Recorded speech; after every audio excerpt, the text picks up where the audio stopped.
Isaías capítulo 10, vamos ler o versículo famoso, 27. Aleluia. Quem achou, diga amém. E acontecerá naquele dia que a sua carga será tirada do teu ombro e o seu jugo do teu pescoço, e o jugo será despedaçado por causa da unção.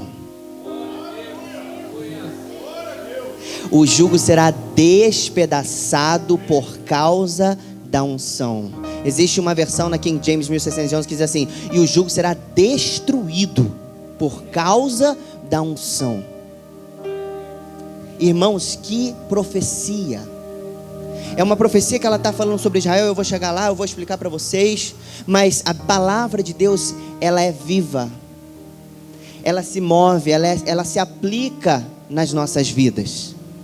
E eu quero explicar para você um pouquinho, porque no dicionário fala que ungir significa untar-se, friccionar-se, ou friccionar com óleo ou com unguento. Algumas palavras similares para ungir é esfregar ou atritar. E aí, quando eu estava lendo isso, eu percebi que atrito gera fogo. Atrito gera fogo. E eu já quero declarar sobre você que o atrito da unção do Senhor sobre a sua vida vai ativar o fogo do Espírito Santo sobre você. Se você crer, levanta a sua mão. O atrito da unção que Deus está derramando na sua vida nessa noite vai despertar o fogo do Espírito Santo sobre você. O fogo do Espírito Santo sobre você vai alcançar você, a sua casa, a sua família, aqueles que estão ao seu redor, o seu trabalho. Não é possível Jesus passar na vida de alguém e a pessoa continuar do mesmo jeito. E não é possível um crente cheio de unção passar por um lugar e o lugar ficar do mesmo jeito. Não dá. Aonde a irmã Teresa passa, nas casas que ela trabalha, a casa sai diferente depois que ela sai de lá. Aonde a pastora Liz passa, a casa sai diferente. Aonde o Wagner faz uma construção, remodeling, aquele lugar sai diferente. Porque a unção que existe sobre nós muda ambientes. Eu quero que você comece a entender que você não é qualquer um. Você não é qualquer pessoa. A Bíblia fala que nós éramos criaturas, mas por causa de Jesus nós recebemos o talento, a oportunidade de ser chamados filhos. Você não é criatura, você é filho. Você não é criatura, você é filho. Só que para você ser filho, você tem que receber aquilo que o Senhor está liberando sobre a sua vida. Existe a parte do trabalho que é feita por Deus, mas a outra parte do trabalho nós precisamos fazer. Como assim, Isaac? Eu só posso aceitar um presente se eu abro a minha mão e depois que o presente é colocado na minha mão eu fecho. Deus está colocando presentes, talentos e dons na vida de pessoas, e essas pessoas não estão recebendo porque não estão fazendo isso aqui, ó. Eu gosto de fazer um exemplo. Eu sempre faço isso nos meus vídeos. Lídia, que vê muitos meus vídeos, já deve ter ouvido alguma vez. Se eu falar que essa caneca aqui pertence a Clarine e que ninguém mais bebe a partir de hoje, essa caneca é da Clarine. Ninguém vai beber, é dela. Mas ela se apossou. Ela está usufruindo. O que ela precisa fazer para usufruir? Ela precisa andar, vir aqui na frente, agarrar a caneca e levar, começar a usar, começar a desfrutar. Deus está liberando talentos sobre você, Deus está liberando unção sobre você, mas para você viver, para você desfrutar, você precisa vir ao altar, você precisa abrir a palavra, ler o que Deus fala sobre você, se apropriar daquilo que Ele libera sobre você, repetir a palavra diariamente até que aquilo se torne verdade na sua vida.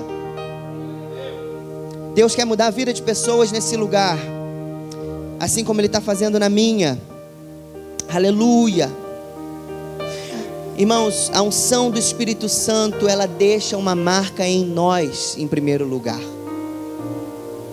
Quando alguém tem a unção do Espírito Santo na vida, as pessoas que estão ao redor falam assim: essa pessoa aqui é diferente, tem alguma coisa diferente nessa pessoa. Cansei de ouvir. Eu, quando estava em ambientes que amigos me convidavam, amigos de amigos, e quando eles iam falar uma bobagem, eles falavam assim: o Isaac está aqui, desculpa, Isaac, não xinga não. Gente, eu não sou ninguém. Sabe, às vezes a pessoa está perto de você, quer falar uma bobagem. Não fala não, a Lídia tá... Desculpa, Lídia, falei um palavrão. Por que desculpa, Lídia? É desculpa a unção e a autoridade que está sobre a vida dela. É desculpa para o poder de Jesus que está sobre você. Então, gente, a unção de Deus, ela vai mudar a vida de pessoas que estão ao seu redor. E eu quero dizer para você que o favor sobrenatural de Deus acontece na vida daquela pessoa que escolhe ter unção. Não tem nada acontecendo na minha vida. Você está escolhendo viver o sobrenatural? Você está escolhendo se apropriar do poder que Deus está entregando na sua vida? Você está escolhendo fazer o que eu falei que a Clarine tem que fazer? De vir se apropriar. Porque quando você faz isso, quando você decide receber o que Deus está disponibilizando gratuitamente para você, porque Ele te ama, porque Ele é misericordioso, o sobrenatural de Deus, ele se rompe sobre a sua vida. A palavra de Deus diz em 1 João 2,20, a Bíblia diz assim: mas você tem uma unção que procede do Santo, oh aleluia, e todos vocês têm conhecimento. Eu vou falar mais uma vez, mas você tem uma unção que procede do Santo. Tem uma unção que procede do Santo. Não é sobre mim, não é sobre você, mas é sobre aquele que está conosco. É sobre aquele que nos escolheu desde o ventre da nossa mãe. É sobre aquele que deu o Filho unigênito para morrer, para salvar a humanidade, para salvar aqueles que aceitam o sacrifício dele. Oh, irmão, se você soubesse o tamanho da autoridade que Deus já disponibilizou para você, a sua vida seria outra. Se soubéssemos o tamanho do poder de Deus disponível para nós hoje, a nossa vida seria outra coisa. A nossa vida seria transformada. A Bíblia fala em Atos 5, do 15 ao 16, eu quero ler com vocês, porque essa palavra é poderosa. Atos 5, 15 ao 16, a Bíblia diz assim: de sorte que transportavam os enfermos para as ruas e os punham em leitos e em camilhas, para que ao menos a sombra de Pedro, quando passasse, cobrisse alguns deles. E até das cidades circunvizinhas concorria muita gente a Jerusalém, conduzindo enfermos e atormentados de espíritos imundos, os quais todos, repitam, todos eram curados. Eles acreditavam, irmãos, que só a sombra de Pedro tinha o poder para curar. A sombra de uma pessoa cheia da unção tem poder para curar enfermos. Aleluia! A unção que você carrega, irmãos, porque esse povo, eles acreditavam que a sombra de Pedro curava. Então, a unção que você carrega, ela aumenta a fé até de quem está ao seu redor. Porque para alguém acreditar que uma sombra cura, tem que ter fé. Ou não? A gente vê prodígio, maravilha, a gente às vezes fica, né, a incredulidade, né? Será? Agora, para um povo acreditar, olha, bota o enfermo aqui que ele vai passar, bota a cama, a maca aqui que ele vai passar, vai ser curado. Isso é fé, irmãos, e essa fé foi produzida através da unção de uma pessoa que escolheu viver, experimentar o poder de Deus na vida dele. A unção que você escolhe ter aumenta a fé daqueles que estão ao seu redor. Isaac, sou muito pequeno, eu não tenho poder, não tenho como ter essa unção. Então tenha para aumentar a fé de quem está perto. Se não quer ter por você, tenha pelos seus irmãos. Tenha para aumentar a fé dos seus irmãos. Um amigo meu de uma outra igreja tem um problema nos rins, e eu falei com ele assim: vamos orar, eu quero juntar com você, vamos fazer uma campanha, vamos entrar no mistério, vamos para o monte, vamos fazer um jejum, porque vai dar certo, eu creio na sua cura. A minha mãe foi curada de lúpus, eu fui curado de HIV, Deus faz milagre, Deus faz sobrenatural. Eu tive uma doença quando eu era criança, que eu fui curado de púrpura de Renox-Line. Eu fui contando para ele, irmãos, os milagres. Aí eu falei assim: Deus vai curar você, Deus vai curar o seu rim, Deus vai fazer um transplante, Deus vai mudar. E aí quando eu acabei de falar, ele: eu estou muito feliz com Jesus, está tudo bem, não preciso pedir mais nada para Ele, porque eu já estou bem. Irmãos, eu olhei para a cara dele, eu estava sentado no sofá, eu olhei para a cara dele e falei assim: se você não quer ter a cura, porque você acha que você não merece, tenha para aumentar a fé de quem está ao seu redor. Se você não quer buscar a cura, eu estou todo arrepiado. Se você não quer buscar transformação, porque você acha que não tem como, porque você acha que vai ter que orar muito, porque você acha que é muito grande para você, busque para aumentar a fé dos seus irmãos, que vão ver e vão falar: Deus ainda faz, Deus ainda cura, Deus ainda transforma, Deus ainda liberta. Não é por você, é pela honra e glória daquele que pode e que merece. Comece a buscar por Ele. Comece a buscar por Ele, irmãos. Isso é muito profundo. Porque nós temos que às vezes sacrificar o nosso próprio orgulho, a nossa própria pequenez, a nossa baixa autoestima, de que a gente não merece, e falar assim: não é, realmente eu não mereço, mas o nome dele merece crescer mais ainda. Merece crescer mais ainda. E depois que eu falei isso com ele, ele falou assim: realmente eu não tinha olhado por esse ponto. Uma pessoa um pouco dura de cabeça, resistente, e pelo menos uma semente entrou ali no coração dele. E olha só, o exemplo da nossa conversa está servindo para pregar para você. Primeiro pregou para mim, agora vai pregar para você. Aleluia.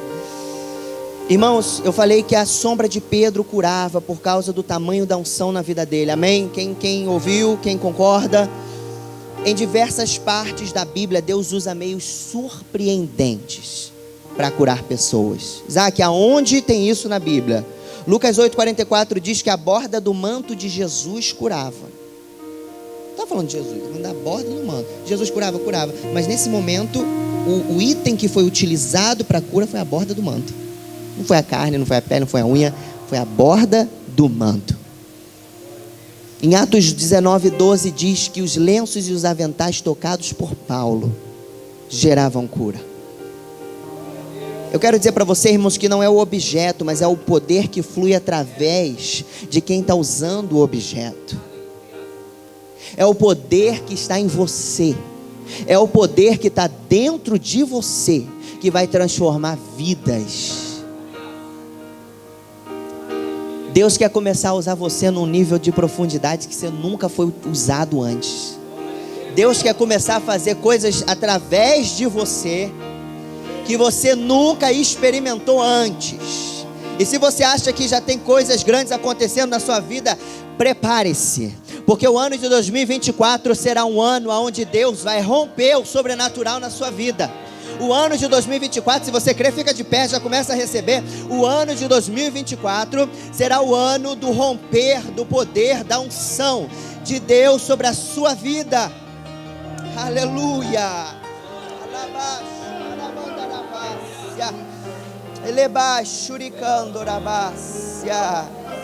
Oh, eu quero declarar que vai haver unção em você. Vai haver unção em você. Vai haver unção em você. E não é unção pequenininha não, irmãos. Eu estou declarando uma porção calcada, sacudida, transbordante. Deus vai começar a te encher até transbordar. Deus vai começar a te encher até transbordar. Quem estiver perto vai receber o respingo. Vai receber o respingo da glória. Vai receber o respingo do poder. Vai receber o respingo da unção. Vai receber o respingo da cura. Vai receber o respingo da prosperidade. Vai receber o respingo de grilhões sendo quebrados. Vai receber o respingo de cadeados sendo rompidos na tua vida, em nome de Jesus. Aleluia. Oh Jesus. Eu não estou falando que você é poderoso. Eu estou falando que aquele que opera através de você é poderoso. Aquele que opera através de você é poderoso. Aplauda ao Senhor, irmãos, para beber essa água aqui. Aleluia. Nós não temos noção do tamanho do poder do nosso Deus. Mas eu creio que vai em 2004 começar a perceber: meu Deus, eu servi esse Deus 60 anos, mas agora eu estou experimentando um negócio que eu nunca vi. Eu gosto de falar isso, irmãos. Não interessa se você tem 60 anos de evangelho, 70 anos de evangelho, 80 anos de evangelho. Se você conheceu Abraão, Isaac e Jacó no tempo que eles estavam na terra, Deus tem coisa nova para você ainda nesse tempo, em nome de Jesus. A palavra de Deus, ela se renova a cada manhã, irmãos. A cada manhã. Acordou que horas hoje? 6 horas, Lídia? A palavra se renovou 6 horas. para você. Eu acordei 6h50, a palavra se renovou 6h50 para mim. Que isso, Zac? Eu li o Salmo 91 ontem, Deus me entregou algo. Hoje, 6h50 da manhã, o mesmo Salmo me entregou algo diferente. Porque a palavra de Deus é viva, ela é eficaz, ela é mais penetrante que uma espada de 2 gumes. Ela consegue discernir alma e espírito. A palavra de Deus vai encher você e vai proporcionar a você experiências inéditas. Inéditas. Repita comigo, inéditas. Aleluia. Inéditas, grava essa palavra, inéditas. Nada do que você já viu antes. Já vi até perna de manco crescer. Prepare-se para ver coisas maiores. E não é só ver não, é fazer, botar a mão, é declarar, é profetizar. Porque a gente tem uma mania de sair correndo para a irmã do ciclo de oração, para pedir oração, e a gente esquece que a mesma unção que a irmã tem está sobre nós. Meu Deus, minha casa está acabando, está destruindo, vou correr para a irmã Tereza. Ah, mas que vontade de dar um chicote na mão da irmã Tereza, para quando alguém vier, irmão, volta e você vai orar agora, que agora é você, pá, dá uma. Irmãos, eu estou brincando aqui, mas é verdade, a unção está sobre ela. Eu creio, irmã Tereza é uma mulher cheia, transbordante. E outra coisa, hein? Ela é tão cheia que às vezes eu estou perto dela, eu fico com medo de derrapar assim, por causa que o óleo está escorrendo. Tem que botar aqueles sinais de piso molhado assim, senão você até cai.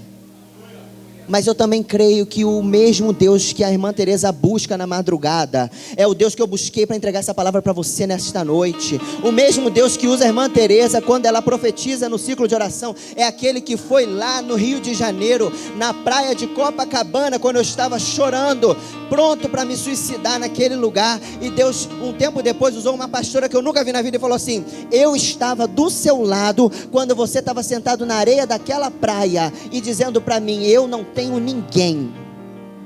É o mesmo Deus que estava comigo, que não deixou eu acabar com a minha vida naquele dia. Passou um ônibus na Nossa Senhora de Copacabana, numa avenida, o nome da rua é Nossa Senhora de Copacabana, tá, irmãos? Para os religiosos aí. Passou um ônibus, estava vindo um ônibus, eu estava desesperado naquele dia. Eu falei assim, é agora, vou pular na frente.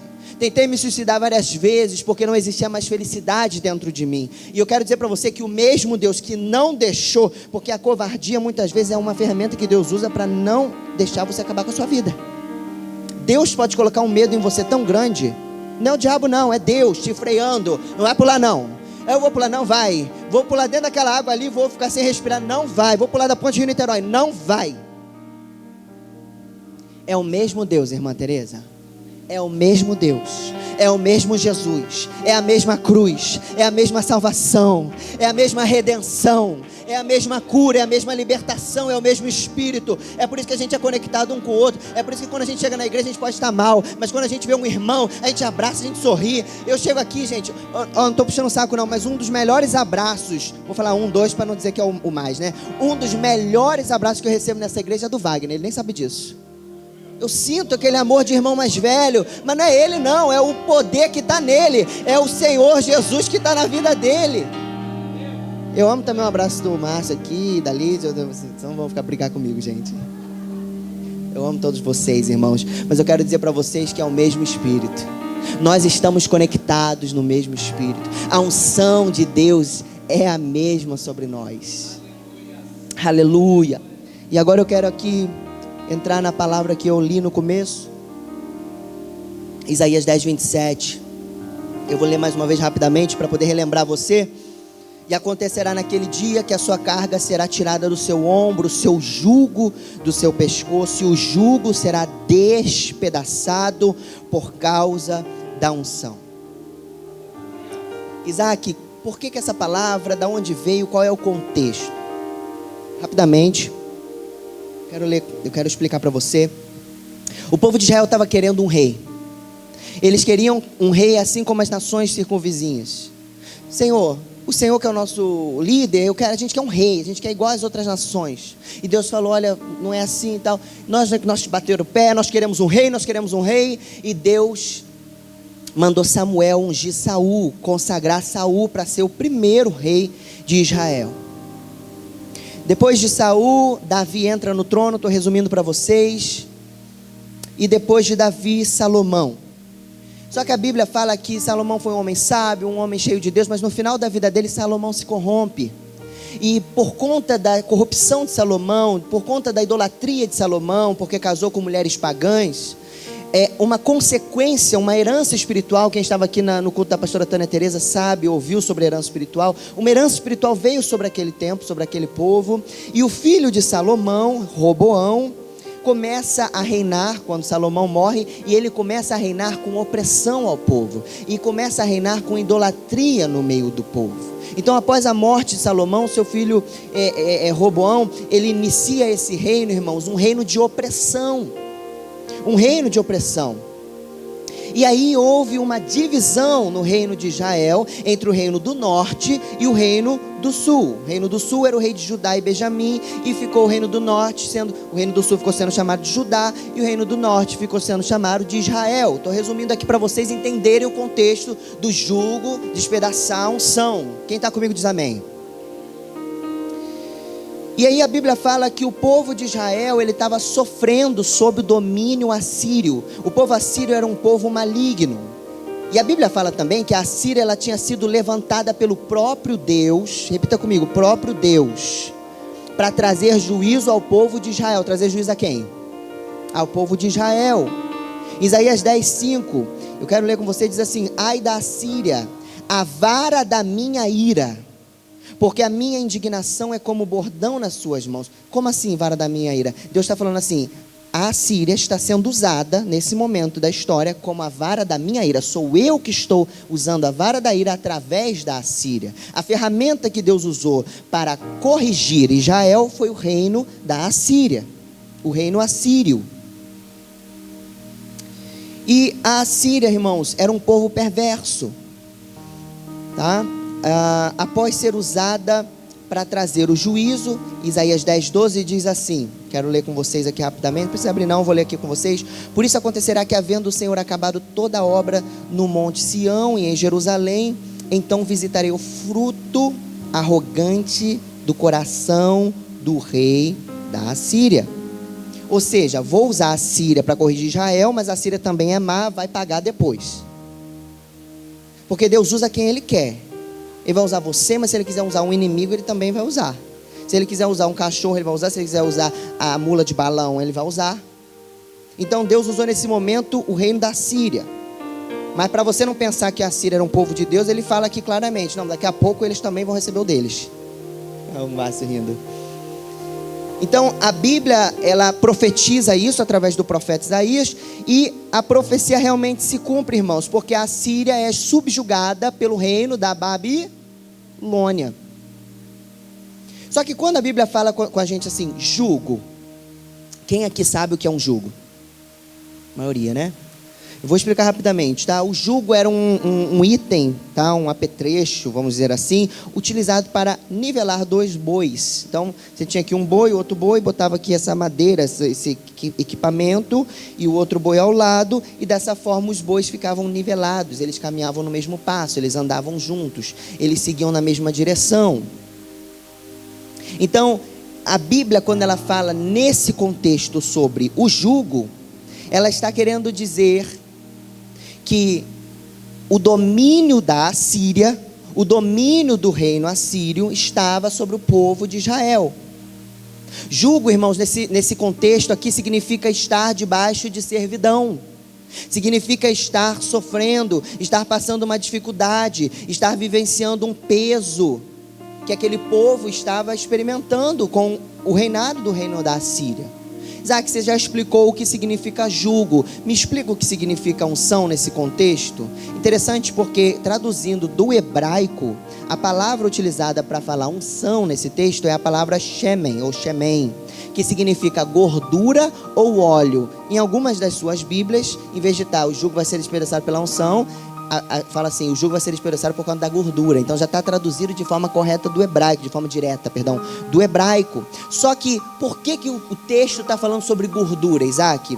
O texto ele está referindo gordura, fazendo uma conexão direta com poder, com força, com energia. A gordura era utilizada para algumas coisas naquele tempo, né? Vocês sabem disso, acender lampião, acender fogueira.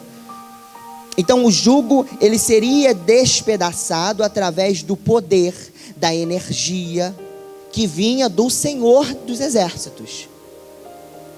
Quem está entendendo, diga amém. E Deus faria o povo de Israel um povo forte. Por quê? Porque eles poderiam resistir ao inimigo através desse poder, dessa energia que viria através do Senhor. Ou seja, dessa unção que quebraria o jugo. Isaac, você me explicou tudo. Por que você está dizendo isso para mim? Eu quero dizer para você que todos nós, como eu falei no começo da palavra, temos uma unção, uma energia, um poder, uma recarga do céu reservada para nós. Todos nós. Eu tenho.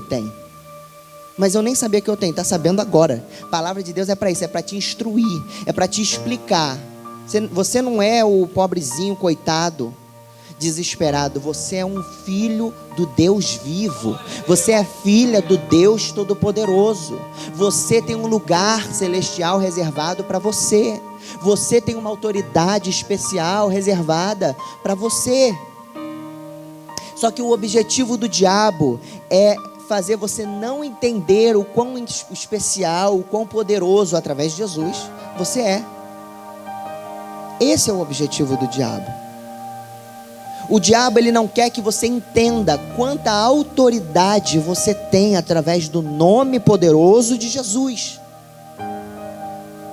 Tem gente, irmãos, que pega a unção que Deus deu, bota numa caixinha, guarda num canto e vive uma vida medíocre. O que é medíocre? Média.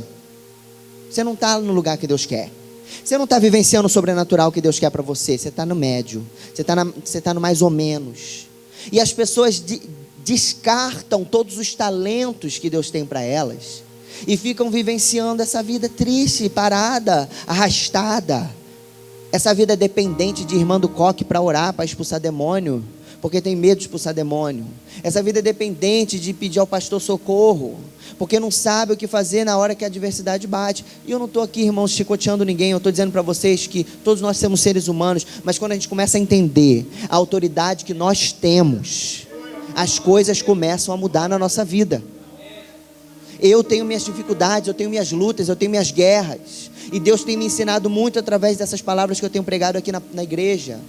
Você que prega também sabe que quando a gente prega, irmãos, a palavra vem primeiro para nós. A palavra primeiro bate em nós.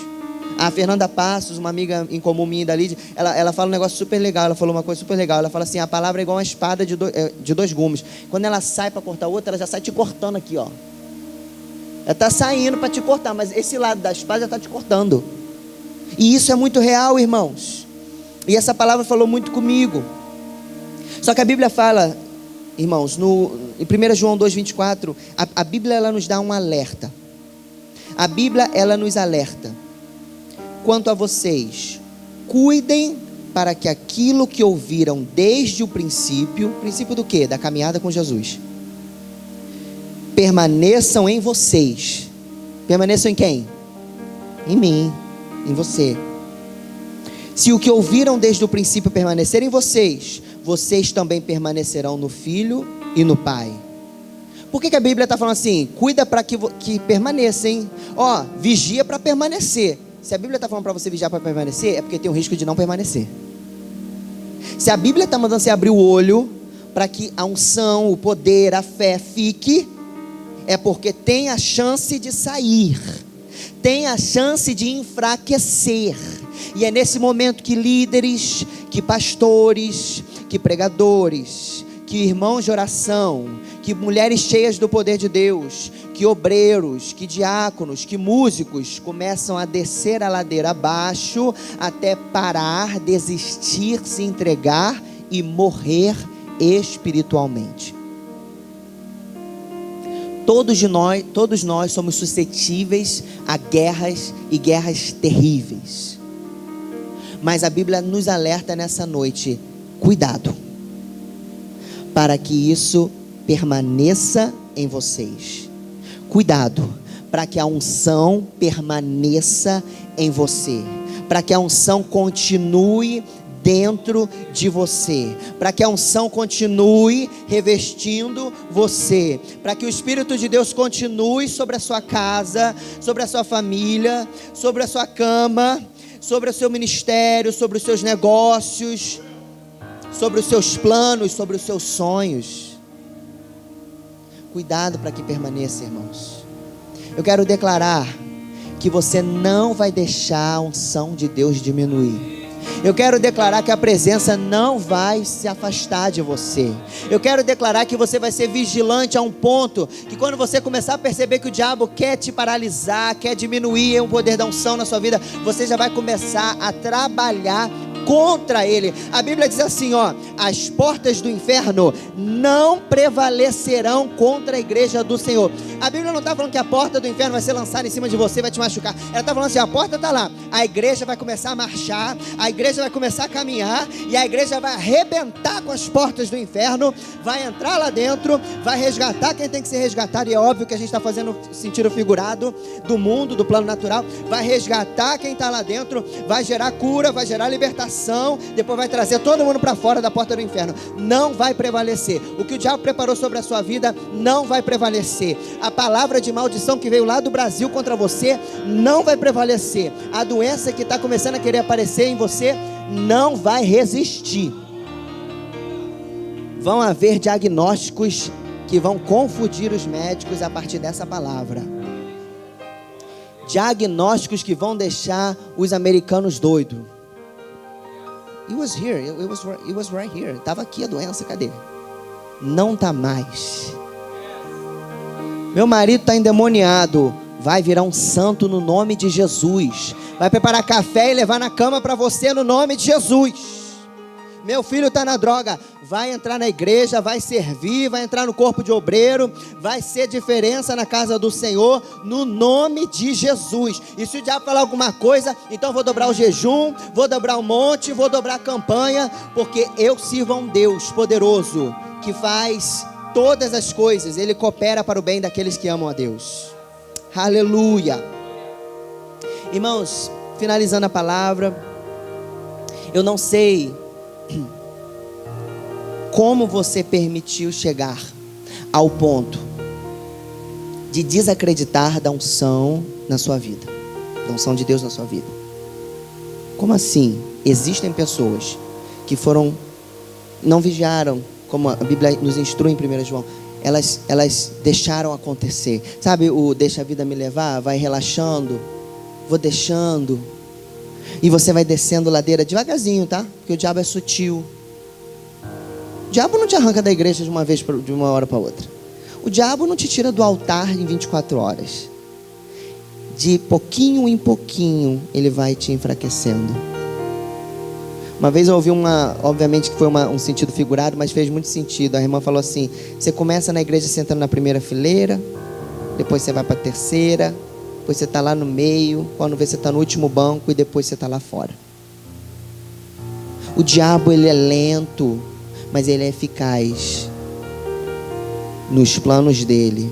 Só que ele não sabe que existe um Deus poderoso que frustra os planos que ele prepara contra a nossa vida. Ele não sabe que existe um Deus que com o amor irresistível dele nos traz de volta. Filho, volta.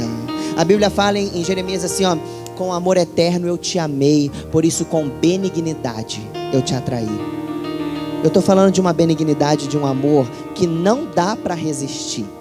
Não dá para dizer não para Jesus. Quando Ele vem sobre nós, irmãos, a gente tem que dizer sim para Ele.